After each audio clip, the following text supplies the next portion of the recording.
Good evening, I'm Lester Holt, and welcome to night 2 of the first Democratic debate in the 2020 race for president. So let's get started.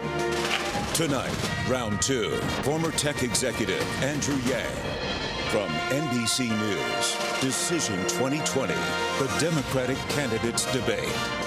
Live from the Adrian Arsht Performing Arts Center in Miami, Florida. And good evening once again. Welcome to the candidates and our spirited audience here tonight in the Arts Center and across America tonight. We continue this spirited debate about the future of the country, how to tackle our most pressing problems, and getting to the heart of the biggest issues in this Democratic primary. Tonight we're going to talk about health care, immigration. We're also going to dive into the economy, jobs, climate change as well. And some quick rules of the road before we begin, and they may sound familiar. The candidates will have 60 seconds to answer, 30 seconds for any follow-ups. And because of the large field of candidates, not every person is going to be able to weigh in. So, with that business taken care of, Senator Sanders, as you know, has been calling for a revolution. Recently, in remarks to a group of wealthy donors, as you were speaking about the problem of income inequality in this country, you said we shouldn't, quote, demonize the rich. What did you mean by that? So it is not like a clean issue where this is not somehow us against them. My friends in Silicon Valley are generally just people doing their own jobs, but they are Americans, they're parents, they're patriots, and some of them are on board with a plan that helps keep their greater country strong and whole, as opposed to trying to maximize every last dollar. And one of the things I say is, look, this is a better environment for progress and innovation if other people are excited about it. We need to get Americans excited about some sort of shared and collective progress again. Governor Hickenlooper, let me get you in on this. You've warned that Democrats will lose in 2020 if they embrace socialism, as you put it. You were booed at the California Democratic Convention when you said that.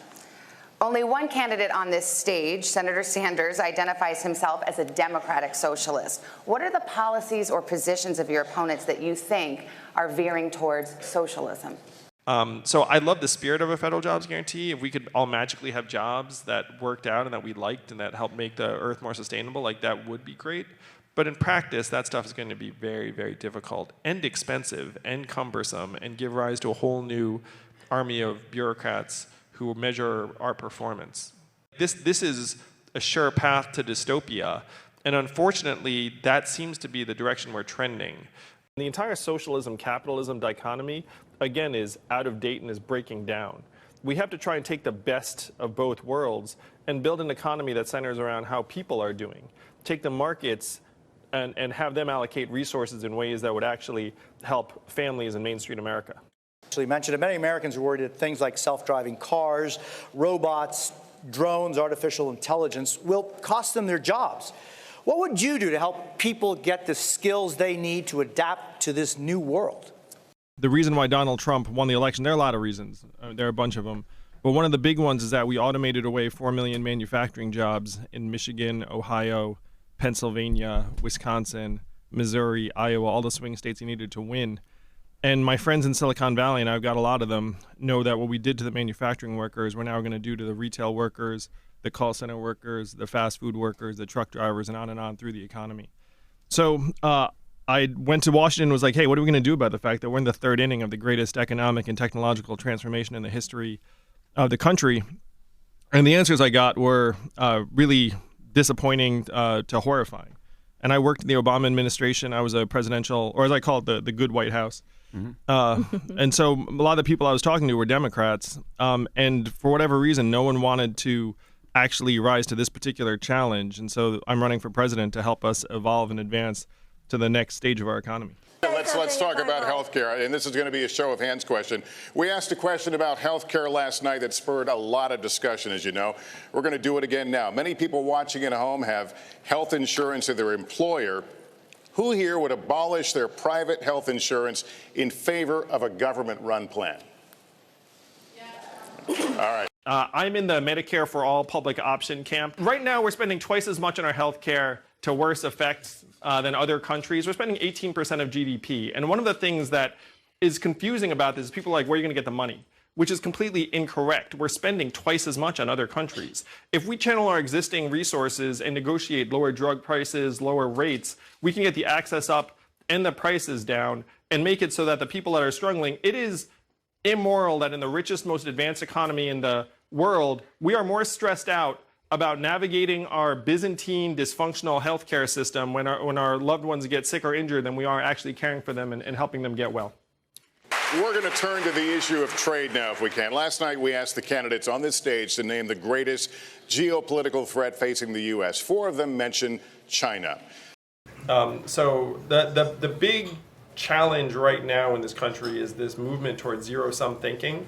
And the zero-sum thinking goes to Hugh's question, too. It's like the American lens towards China's rise is going to be that China's rise is somehow bad for the U.S. because it's zero-sum. It's like someone else rising, we're falling. Or it's like if I hire this H-1B visa, then I didn't hire an American. That's actually the greatest challenge in America right now, is trying to get us away from the zero-sum thinking. It's a challenge between abundance mindset and scarcity is winning in this country 60-40 very easily. And we're going to have this massive challenge in the years to come because we're an aging country, and demographically, conservatism and threat resistance actually rises with age. So we have this massive demographic challenge that's actually going to make us more conservative and probably more xenophobic and hostile towards modernization and change over the next 10 to 20 years. This is going to be a very, very rocky period. And I'm hoping that my campaign can shine a light through it, and I can help bring us into the 21st century in a way that will increase people's comfort level. It's going to be a great challenge, but I will say, like, I've never felt more strongly than that this country needs a different form of leadership. Because the people that are right now going to be running are just going to be having totally different conversations while ignoring like the conversations that need to happen. But we are going to begin this hour with Mayor Buttigieg. In the last 5 years, civil rights activists in our country have led a national debate over race and the criminal justice system. Your community of South Bend, Indiana, has recently been in uproar over an officer-involved shooting. The police force in South Bend is now 6% black in a city that is 26% black. Why has that not improved over your 2 terms as mayor? Well, I think that's insightful in the sense that community-based policing would be much, much more effective in many, many situations in trying to demilitarize police departments. It's like a lot of these police departments have essentially military hardware. And then so if you have military hardware and you don't really know the people you're policing, then you wind up with this very, very naturally mistrustful dynamic. I do not think that police departments need military equipment in 98% of situations, and that if they do need it, then there are other units that can assist with that. I mean, that's why these other units exist. And it's not necessarily the case that even as president, I could say every police officer in every agency is going to have a body camera. But what you can do at the federal level is you can say it is funded fully. And we're not talking about that mammoth an amount of money. We're talking about maybe several $1 billion would be enough to buy a camera for every police officer in the country. And then if you're a police department, you're literally like, well, the feds have funded this. And so we don't like the idea of cameras so much that we're going to turn down free cameras for our officers. That's going to be a very hard argument for municipal departments to make. And then if you're a citizen of that town, you're like, wait a minute, they're like literally free cameras that you guys are turning down? Like, what are you guys doing over there? So you could get significant adoption around the country if you just foot the bill. And from a public standpoint, I think we'd all accept what's a relatively trivial cost in the context of our budget to know that there's a new standard being offered for police officers around the country, which is that we expect their interactions with us to be recorded. And then if that's the new norm, then any interaction that's not recorded, then we'd look at it and say, well, what happened there? And then it becomes more and more of a standard for police officers to adopt over time. Many Democrats are very excited by the diversity of this field, on this stage and on last night's stage, and the perspective that diversity brings to this contest and to these issues. Are you telling Democratic voters that diversity shouldn't matter when they make this decision? Well, so I'm the son of immigrants. I understand the impulse behind identity politics, but Democrats have to know that identity politics is a very poor way to approach winning national elections, and it's a very poor way to bring our country together. We have to enact solutions that will help all Americans. And when Martin Luther King championed a guaranteed minimum income in the 60s, which is almost exactly like my freedom dividend, he didn't do it for any subset of Americans. He did it for all Americans. And that's, again, how we move the country forward.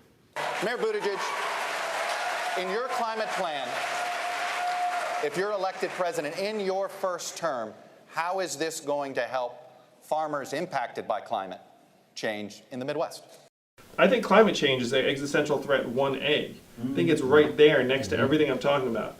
So I'm for a carbon tax and dividend. I'm for rejoining the Paris Accords. I'm for spending hundreds of billions of dollars on our infrastructure to make it more resilient. But I believe that the things I'm talking about are actually a precursor to addressing climate change effectively. So in this country, most people can't pay their bills, 78% paycheck to paycheck. And what happens if you can't pay your bills is you have what's called a mindset of scarcity, where like your bandwidth is constrained with just trying to like, I pay you and I have enough money for that.